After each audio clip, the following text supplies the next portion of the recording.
ఒకటవ కొరింథీ 13వ అధ్యాయము చదువుకుందాం.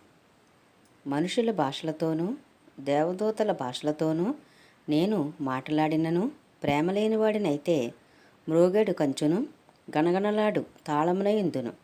ప్రవచించు కృపావరము కలిగి మర్మములన్నీయు జ్ఞానమంతయు ఎరిగినవాడినైనను కొండలను పెగిలింపగల పరిపూర్ణ విశ్వాసము గలవాడినైనను ప్రేమలేనివాడినైతే నేను వ్యర్థుడను.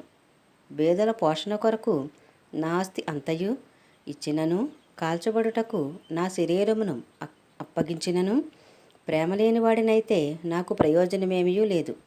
ప్రేమ దీర్ఘకాలము సహించును, దయ చూపించును.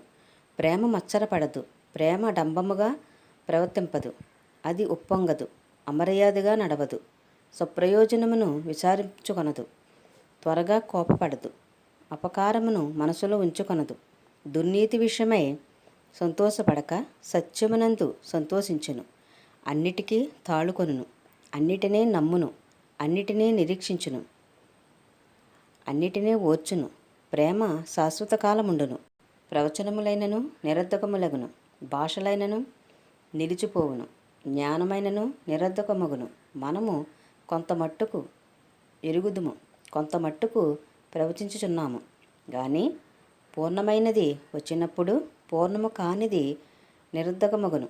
నేను పిల్లవాడనే ఉన్నప్పుడు పిల్లవాని వలె మాట్లాడి తిని, పిల్లవాని వలె తలంచి తిని, పిల్లవాని వలె యోచించి తిని. ఇప్పుడు పెద్దవాడినై పిల్లవాని చేష్టలు మానివేసి తిని.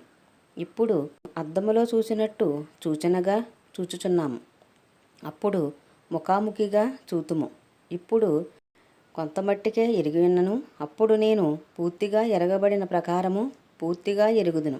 కాగా విశ్వాసము, నిరీక్షణ, ప్రేమ ఈ మూడును నిలుచును. వీటిలో శ్రేష్టమైనది ప్రేమయే.